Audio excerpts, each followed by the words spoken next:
All right, Kevin back with you for another episode of the Million Dollar Relationships Podcast. And today I am here with Ilene Smith. Ilene, welcome. I am so honored to have you here today. Thank you. I'm really glad that we got to connect and that we get to have this experience together today. Yeah, and so you know what? I'm gonna just touch on something here because I think how you and I connected is very instructive.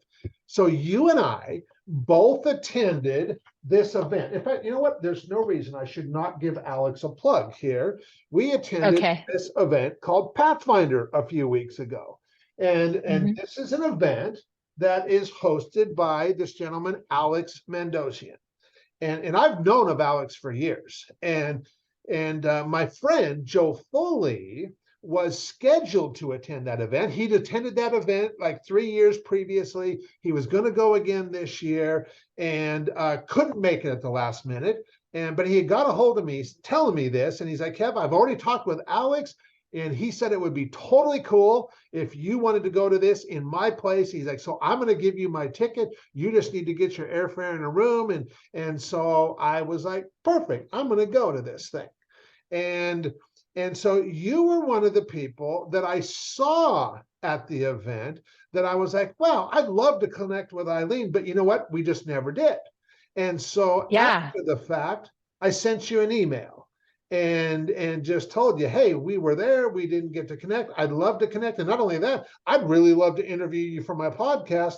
And here we are. So Here we are. And I have to tell you, I was really quite moved when I received your email because it's rare that somebody that the way you went about with your approach to this whole idea of connecting with people that you didn't get to connect with, to me, is beautiful.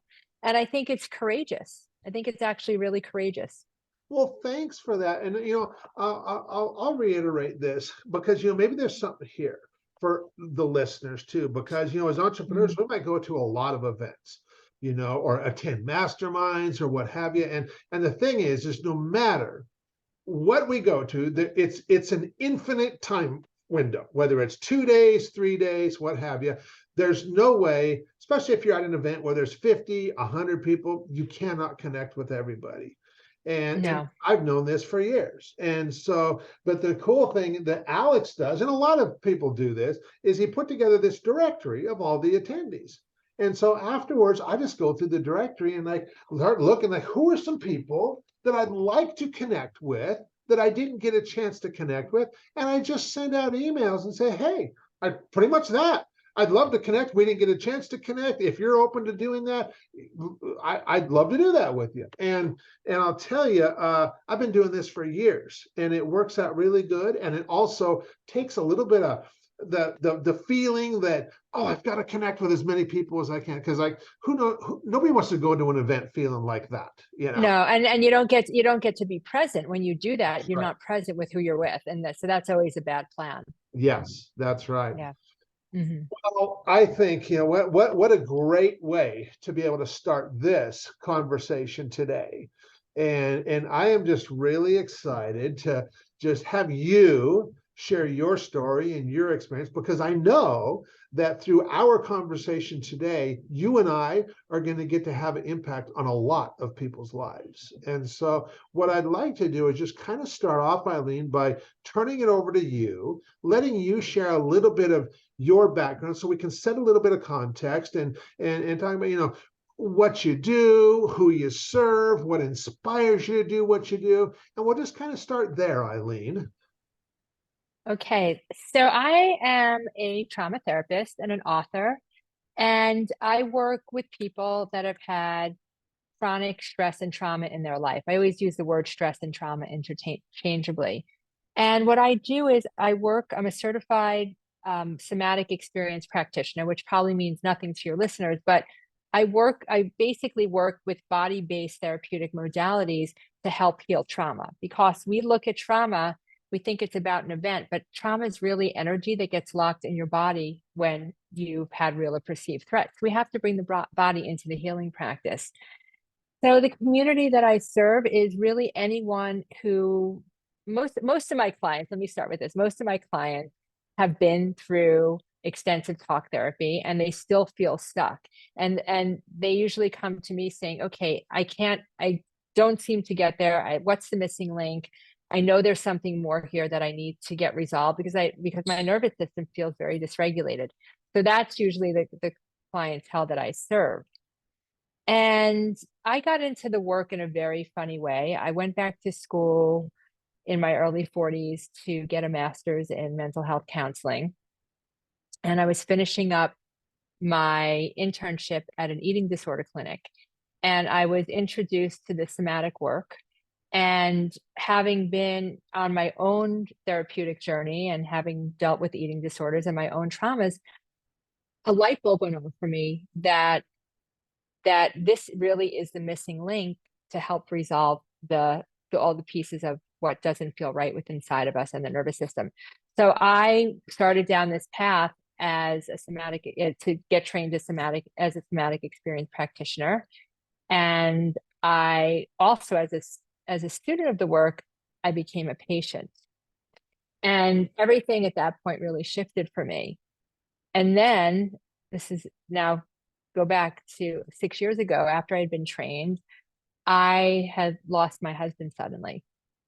And for the first time in my life, I I didn't go into total spin. I mean, was going through one of the most difficult things in my life and I didn't spin out. I was able to stay connected. I let people support me. I didn't get into any of my eating disorder behaviors and my whole life changed. I mean, just the idea of being able to stay connected and stay present in such intense pain was pretty remarkable. And so as I dove deeper into this work, the somatic work, I kept saying to myself, how come this isn't mainstream? How come more people don't know about this? Right? Because every people spend years and years and years in talk therapy. And that's when I decided to write the book that I wrote called Moving Beyond Trauma, which was really a book written for the layperson to understand that we can't resolve what's unresolved within us just by talking through it. So that in a nutshell is how it all went down for me. And now I'm actually beginning to work with psychedelics. And I've just put together a series of retreats that I'm going to do to basically work with ketamine. And if MDMA gets legalized here in January, I'll start working with that too. But I really believe that there's only so far that we can go in the consciousness. We have to get into the subconsciousness and we have to get into what's locked in the body. Mhm. So I'm really onto this work right now. Wow. Wow. I really appreciate you. And I can only imagine what it's like to lose your husband. And I lost my father at a very young age. I was 16 when my father We're passed. young, very And young. and so, but I look at the relationship I have with my wife, and we have 7 children. Three of which are still under our roof. Four of them are grown, married. We got 6 grandkids too. But I am just so grateful for my wife and the role that she holds in my life, in our kids' life, and just she is the glue that holds this family together. And I don't even like to think about what life would be like if I lost her without her. Yeah. And I know it's going to happen some. I mean, who knows? But yeah, that's a painful thought to even think of. And Yeah. But we're resilient. We're very resilient. And I very quickly got to this place that I was in pain, but I had a choice whether I wanted to suffer through this or take my pain and make it my greatest teacher, because there were big lessons for me to learn in his death. And I believe that's a choice, right? Like pain is inevitable, but suffering really becomes a choice. And I was very lucky that I was in a healthy enough place that I allowed the support that I needed. And I made the decision pretty early on, and I sort of surrendered to, and it may sound crazy to your listeners, but my husband died exactly when he was supposed to, and he left me exactly where I was supposed to be in the world. And that was the place that I operated from. And I really believe that, you know, our thoughts become our reality. Mhm. Mhm. So, and I mean, as painful as it was, and I really allowed myself to be with that pain and move through that pain. I didn't dismiss it. I actually really leaned into it and made peace with it. But I always stayed positive and hopeful, and I knew that eventually that pain would be less, and that the more I stayed in my power and in the positivity, good things would happen in my life. Yeah. And here I am 6 years later. I mean, I joke around about this, but what I say, and I said this to Pathfinders during my introduction, is I'm happily widowed. Mhm. I have a great life, right? So that be like everything, that becomes a choice. Yeah. What you make of your pain is your choice. Yeah.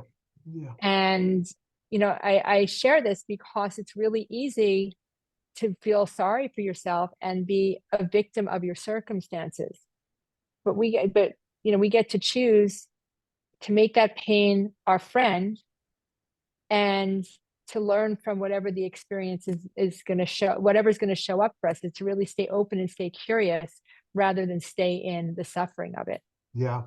Yeah. I can just only imagine how many other people's lives you've impacted just by being you, and just by No, thank you. sharing this experience and stuff, and giving other people hope. And before we're done, I'll make sure for anybody listening to this that's like, man, I want to know more about Ilene. I'll make sure we have a way to get you. Yeah, you can share. So, okay, so now that we've got, Thank you. Thank you. absolutely, now that we've got this some context set here, I'm gonna switch gears, and I'm gonna reiterate the question for the benefit of the listeners.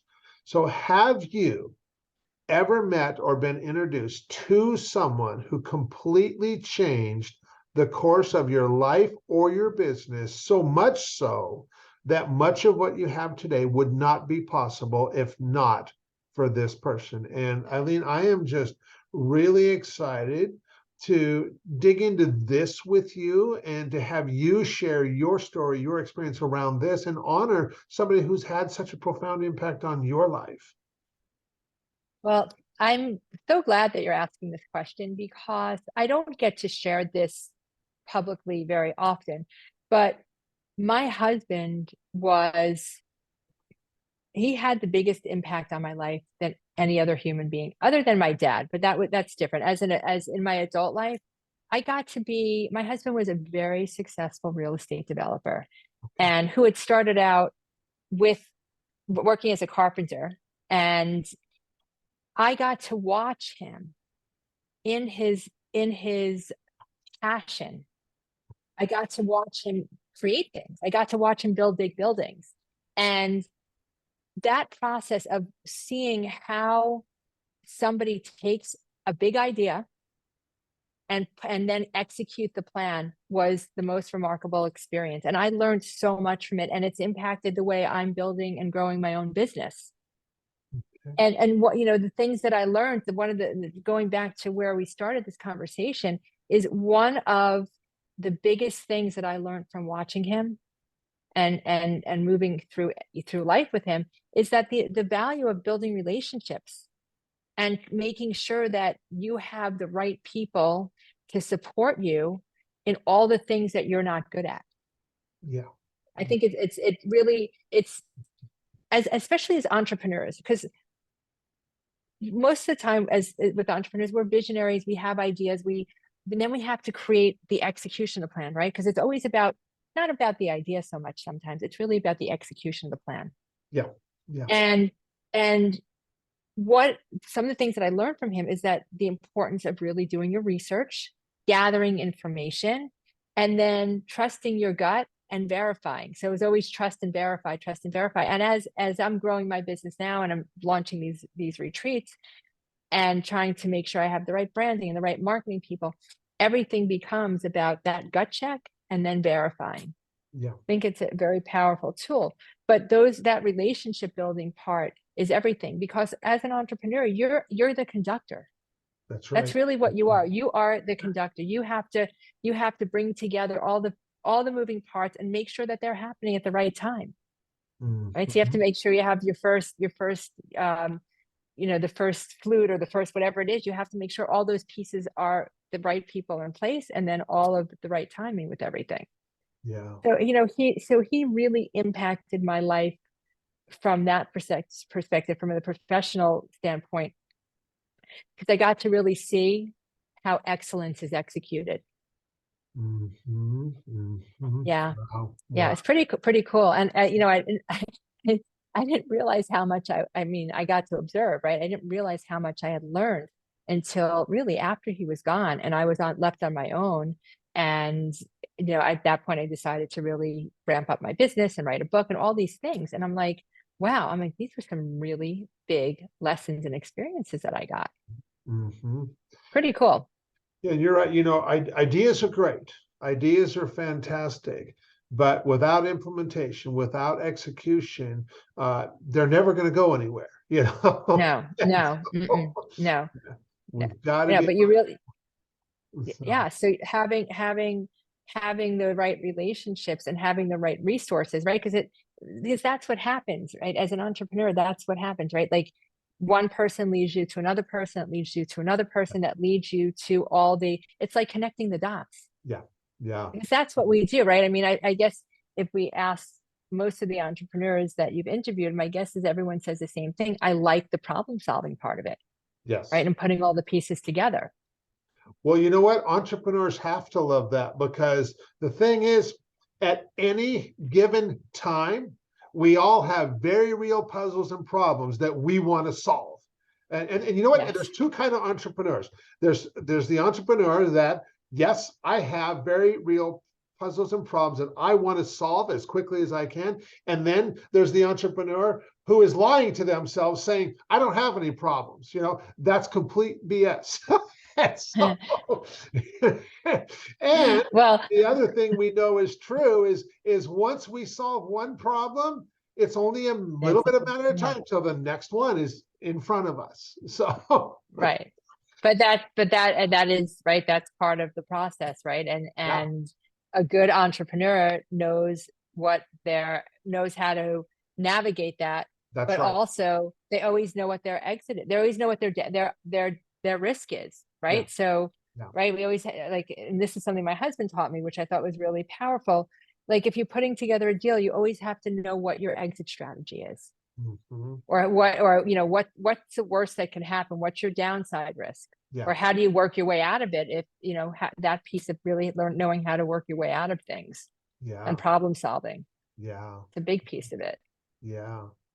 So what are like one or two things that have come to pass because of the relationship that you and your husband have, that if you would have never met each other, that this would have never ever happened.